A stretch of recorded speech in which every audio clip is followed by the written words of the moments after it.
Hi, good morning. It is September 23rd at 1:45 a.m. and I am finally, and I apologize, getting to my third video, which I said I was going to do the next day, which was, oh goodness, 4 days ago, maybe 5. But anyway, that's neither here nor there. I just have a lot of things going on that I'm just all over the place. But anyway, what I'm going to do is review 1 and 2. So, but this time I'm going to add photographs, so it's going to be kind of cool.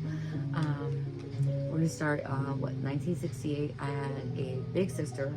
She was already born, and she was my world. But anyway, that was Kimmy. And that's her right there. I think she was 2, and it was like right before I was born. And then there was sorry, like I'm organized, but I'm not. I'm just a little, But anyway, here's my grandmom, and that was my mom's mom. And oh, that woman loved us like we were her own children. She gave birth to us, and my big sister at 2.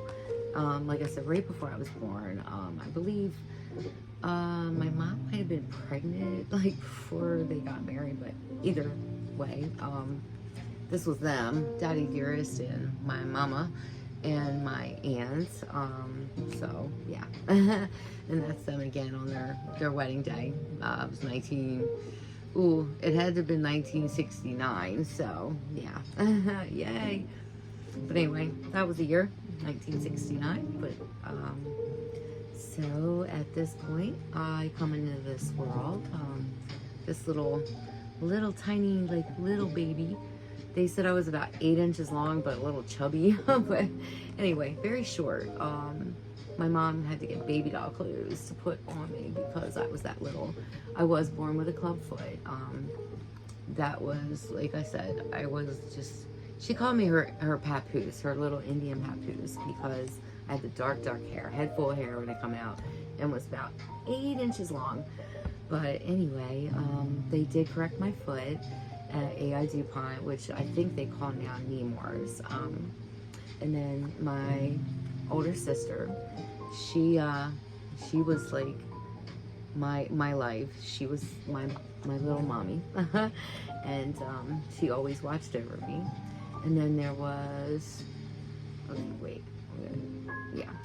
okay, so in the first video I explained that my mother and father had been in the middle of a divorce and splitting. Me and my big sister were dropped off at my grandma's and grandpa's, which it was a beautiful place, as I explained in the first video, so you might want to go back to that one. But it's a little mundane, but it's the only way I could, like explain getting up to like the real point of the story. So explaining that where I had, my parents, they got married. I had an older half sister, and now where my sister and myself were dropped off at my grandparents. So we're living with them, and it was a beautiful place. Music, just laughter, very loud family. But my grandmom, she was like, I believe generations going back in Delaware. So, but anyway, that was just me at her house. And when we were living there, and I was in the crib, and I remember her, I'm trying to make it clear for you. I remember her looking into the crib and seeing the kitty in there, and she was like, "What do you have the kitty in there for? How'd you get in there?" And me and the kitty at the same time just kind of like hugged each other simultaneously.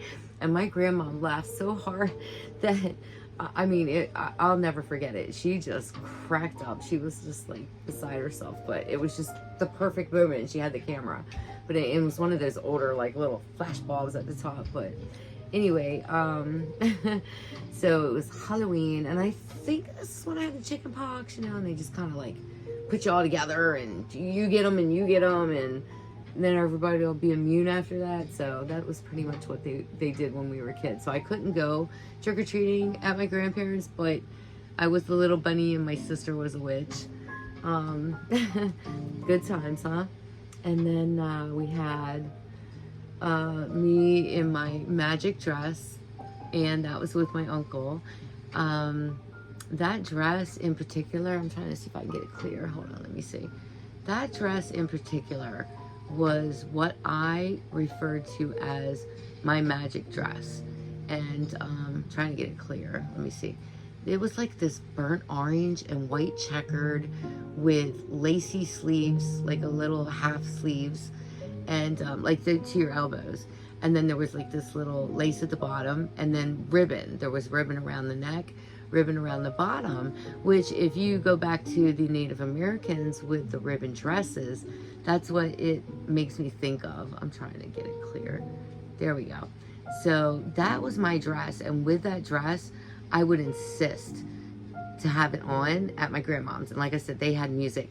If it wasn't my grandpa's like record player, you know, either playing old gospel or country, old country, or my uncle Richard playing the guitar, the one holding me, and my uncle Arby, he would be playing the drums. Like, it was just a house that was like alive and full of music and laughter, and just everybody was like just good times. It was a family, and everybody just like appreciated and loved each other, and you know. So, but anyway, I'm getting a little long-winded. But so with that dress, I didn't know at the time, and I didn't know until like later in life, that I did have a little bit of American Indian blood in me, and it was Cherokee tribe. It was Chief Redbird of the Cherokee tribe, and he had married a French woman, so they were mixed right there. It was half French and half Native American, and they were in North Carolina, so that's where my grandpa came from. And I have a picture. They're up there on the wall, but I'll show them at some other point. But my grandfather and him, they look like twins. It's like really crazy, but I thought that was pretty cool. So we're still at my grandmom's and grandpa's. So we got my uncle Roger and his wife. Like, I don't think they lived there, but they were there for Christmas. So it's me and my sister. They were just the best times. Like, we were happy little kids. We were just in a good environment. Vegetables, chicken, eggs, fresh. Laughter, like I said. Well, they did have a pool. I forgot to mention this in the first video. They had like an above ground pool, which was nice back then. But my grandpa worked his butt off. He worked at that factory at General Motors, and he worked his butt off. I believe he soldered. I have pictures of very tall. Like, my grandpa was tall. I don't know how come I'm so short, but my grandpa was tall. I guess my grandma was short, but he was a worker, and because the family was so big, I mean, my mom was one of 5 siblings, so total, and then you had all of us kids, like, you know, my grandparents' grandkids as they went down. But he worked his butt off, and he got an above ground pool, which was like nice back then. And apparently which I did on a regular basis, I like to put my little toes in the netting baby girl cribs, baby cribs. They were like, they kind of like, you folded them up, they were portable, and you pulled them out, and they were like netting. And you could literally, I could put my toes in and my fingers and crawl out of that thing. I mean, I twice I got out, and I had a cast on my foot because they broke my foot and corrected the club foot, which was, like I said, your foot is sideways and your leg is straight. So they broke it and put this little itty bitty cast on, which later, many years later, my grandmom had it still. So I thought it was pretty cool. She gave it to me, but unfortunately I lost that in a storage unit later down the road. But anyway, it was good memories. But I climbed out of this playpen, whatever you want to call it, and I got out and was down in the bottom of the swimming pool. Like, somehow I was at the bottom. Like, they couldn't find me. They were freaking out. So here I'm at the bottom of this swimming pool, and my Uncle Roger's wife, I believe that was her that pulled me out. It's like she looked down in and saw me. She ran and, you know, ripped me out, and I started breathing, and I was fine. It was like it never happened. But after that, my grandmom had it ripped down, never again. And then, like, I don't know, maybe a month later, and it's like getting warm out, summer, spring, whatever. So next to my grandmom's was a cow farm.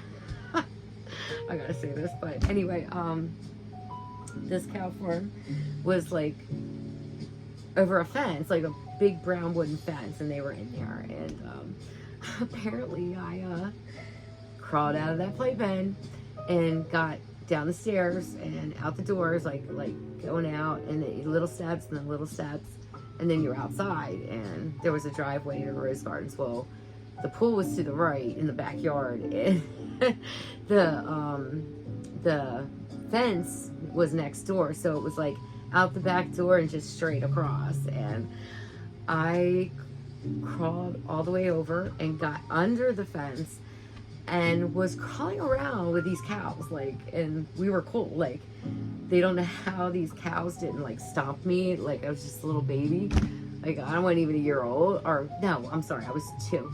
And they don't know how I was like out there and didn't get stepped on or anything, but I was just having me a good old time crawling around these cows, hanging out with them. And yeah, so my grandma found me. And back then it was the 70s, so people weren't as like crazy and paranoid. Like they knew I was somewhere around there, but yeah, I was a different little baby child, but always protected. Thank him above, but praise God. Anyway, then there was my uncle Arby. He was the drummer. It's me and my sister. They always like to make faces with me. It was like crazy, but anyway, it's kind of cool. And then it was my aunt, my uncle Roger's wife, and me and my sister. We were outside. My grandma sold Tupperware. She was a stay-at-home grandma, as I explained in the first one, so you can go back to it and you know, kind of get that overview of those first total of 3 years, over 3, just over 3. But here's me with my sister, and they had Tupperware back then that were the cutest little plastic, perfect for children, like child-sized Tupperware, and I just loved it. Me and my sister both. So we were out in the yard. It was in the fall, so that was good times, like really good times. I'm trying to get it clear, but there we go. Maybe, kinda, maybe. Yeah, but anyway, I was trying to get that clear. This was like the back. Yeah, my grandpa put a bridge in for my grandma, which was cool. I love that stuff. I love the gardens. The roses were beautiful. I'll never forget them. I was like 3 years old, and I remember the gardens and the bridge in the back and the little like stream and the vegetable gardens and the grapevine gardens, which were like in trellises. So my grandpa would put us on like a little John Deere tractor, and with a cart in the back, we would be in the back of that cart, and they would ride through, and you could just literally pick grapes as you go, and you just put them in like a little bucket. But yeah, so this was the backyard. Now they had at this point built a hotel, or not a hotel, I'm sorry, an apartment that was on the in the back of it, to the very back end of the yard. But that's their garden, and that, like, it used to be a farm, another farm back there. So, but yeah, that was their backyard and her bridge. It was just neat. And then this was at the start, like right behind the house, like out the back door, because the yard went all the way back. It was a beautiful, I mean, beautiful property. It wasn't real wide, but it was long, and like when you came out, she had this little like shed that looked like a little house, but that was her vacation. That was her getaway. Sorry. My grandpa got that for her, and it matched the lime green color of my grandma's house. And it was just, you know, 50s. It was built in the 50s. My grandfather built that house like with his own bare hands. He dug the basement out and put, what was it, cinder block by cinder block with the cement. Those houses back then that they all built themselves, they were like sturdy. They were built with like rock, and to where when I look at these houses today that they build, I call them, if I don't know if it depends on your generation, but paper dolls, you know, little paper cutouts, and you had the little cardboard figure of whatever, and you had the little paper doll clothes that you put on, and you just like bent the tabs, and it was like little paper cut like outfits. So they were paper cut outfits, and I had Shirley Temple. I had a Shirley Temple one, and I put the little outfits on her. But anyway, these houses are what I call paper cut houses. They're built very quickly. They're just a little wood and like a little Tyvek or something. To me, they're junk. They how long are they gonna last? Especially like where I am, and it's a lot of moisture, because I'm like river, there's the ocean, there's the bay. You've got so much moisture in this air, not so much salt as it used to be. You don't even smell the salt anymore. Like they've just, we'll get on that later, but what they've done in the northeastern Delaware shores, growing up on it, yeah. But anyway, we'll keep going with this. So my grandmom had this cute little lime green house, and it was very 50s with the metal, like, you know, cabinets and upper cabinets. And so I don't have a picture, unfortunately, of the front of the house. I wish I did, other than one where my grandma was sitting on it, and I'll show you that in a second. But the porch wasn't completed. There was a beautiful little porch, you know, overhead put on there. But anyway, this was the side of it. She always had like trees and blooms and hyacinths, and there was the house right there. It was this like pretty little lime green. I can't explain. It was a big 50s. Like there was the lime green, the mustard yellow, the kind of like Sahara Desert orange. I'm trying to think of all the colors, but yeah, and in that like category. So she had the lime green, and then here's the backyard. It was so pretty. I mean, you just walk out there. It was like you had your own little world until they started developing around it. And then they forced my grandparents, and it was Christiana, no, it was Newark address, but although they built Christiana High School right across the street from them, they forced them off their well. They made them pay for water after that. So it was like, are you kidding me? You made them pay for their water when they had a well that was fresh, and here yours is treated, but that's what they do. That's how they do. People need to wake up. But anyway, so that was the beautiful backyard. We'll go there again. And you couldn't even see the back of, or in the back, you couldn't see those apartments during that time because they had beautiful trees. Like just, it was beautiful. But anyway, this was her bridge. That's more. I think I showed you that. I'm sorry. But anyway, we were still there. That was me and my sister. And then my little sister, Yvonne. No, wait, I'm sorry. Yeah, Yvonne. We were at my grandparents'. That's when my grandma found me and my sister, because my dad had gotten custody of us at that point. And she found us, but she could get my big sister back. Sorry, did I say little? I don't know why I'm doing that. I have like 2 younger sisters and a younger brother, and then my big sister, and then me. So yeah, I'm the second from the oldest. But anyway, there was me and my sister, and we had been taken, my older sister, and we had been taken from my grandparents, and without them knowing. And unfortunately, my mom wasn't honest with them. So my grandmom and her, I don't know. She says my grandma was mean, but I never saw her meanness. I never saw her be mean to me. So I don't know. And then later I learned some little bit of stuff, but she was never mean to me. But anyway, it was me and my sister Kimmy when we were little, me with my baby doll, and me and her sitting with my grandpa, my papa. And like I said, he had a little of that native blood in him. So anyway, at this point, okay, so at this point, my dad and his new wife, which from what she told me, she didn't even know we existed till we were brought into the door. So who knows? I've learned over the years that there's a lot of liars. Like, people lie. Like, they aren't honest, especially if you got just this twisted, like, crazy family. Like, but anyway, some of us get a good family, and some of us don't. So it's, at the end of the story, it's always up to you of what kind of person you're gonna be. Like, how you're going to be, how you're going to treat others, your morals, your values, how you have empathy or care for others. That's all based on you at that point. Yeah, we all mess up. We all mess up. I'm no saint. I've never been a saint. And I wouldn't expect anyone else to say they were. And if they did, you know what? You're a liar. So, yeah. But anyway, okay, so I'm at my, yeah, we're now at my new stepmom's and my dad's, and she's pregnant with my first sister, my first younger sister. That was her and my father's child. So this was me at that time before my little sister was born.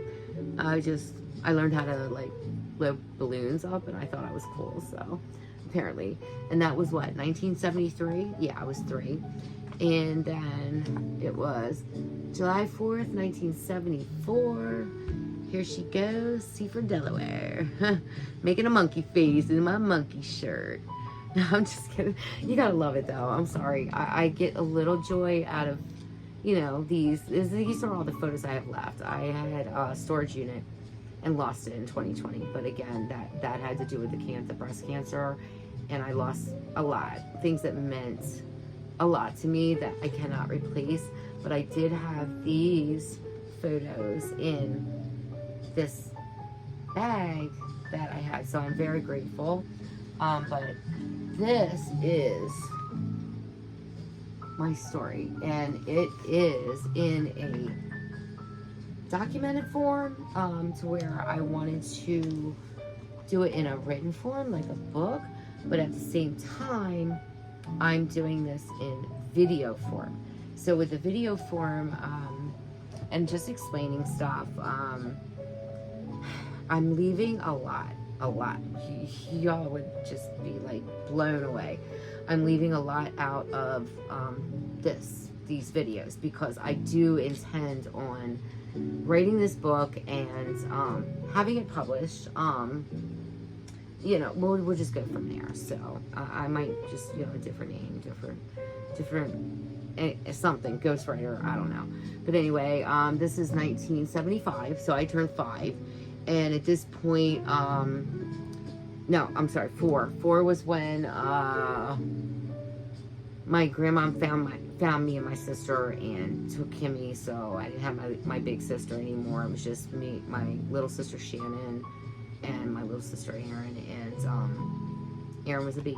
Shannon, I became her little mommy, and that's where the story went. So this was just after my sister went to live with my grandma and grandpa. So I didn't learn that till later. I had no idea. I just felt like I was abandoned, because my sister, she was my world. Like, she was my protector, and without her, I was scared. I was lost. But anyway, so this is after that. 5 years old. My stepmom, I'm sorry, she's gonna see these videos. She's gonna hate me. But she chopped my hair. Like, she chopped it like a mullet. Like a creepy looking mullet. And then it was chopped even shorter. Like, I look like a boy. But anyway, yeah, that was a moment. I didn't like my hair ripped. It hurt. My head was sensitive. And it still is. Like, I can't rip it. I have to brush it from the top down. Or the bottom up. You know what I'm saying? But yeah, do that, girls. Like, bottom, up. And that keeps the breakage out as much. But my hair is from chemo. It grew fast. My hair grows fast. It always did. My nails grow fast. I lost all of it. I lost my nails, my fingernails, my toenails, my eyebrows, eyelashes, hair, even like I had no arm hair, no leg hair, nothing. I didn't have to shave. That was a nice joy. But anyway, oh my goodness, I just lost track. My hair was, it was like my pride. So again, it was like native blood in me. There we go. That was my track I was on. So she chopped my hair. So I was a little like upset about that. I was like, you cut my hair off, like, and she just ripped it, and it hurt, and it cried, and she didn't like that. So, but anyway, I was still cute. It's all good. I was so cute. So she babysat for, there's like history on it. So if you go on YouTube and look up like the canon, I guess it was like the canon lady, I forget her name, but there's like a story, like she was gruesome and she murdered like a bunch of kids or something. So yeah, guess what? I actually was there on that property, and my stepmom was babysitting for me and these other children that worked on the, I guess the island or farm. I don't know exactly, but I'll have to look it up again. I forget. I have chemo brain also, so I forget a lot of things anymore. I have to refresh myself and slow down because I just like blank out, or I get at a loss of words, and I forget what I was talking about. But anyway, so this was like me and a bunch of little kids on this Cannon property. I need to look it up, but maybe I'll just stop here. So I'll look it up real quick, and then we'll start back with this, okay? So anyway, thanks for hearing part 3 and the overview with photographs. So I'm going to end this at this moment, and what is it? 2:11 a.m. and we're going to just come right back to that and then go on with the story. All right, cool. Thanks. Bye.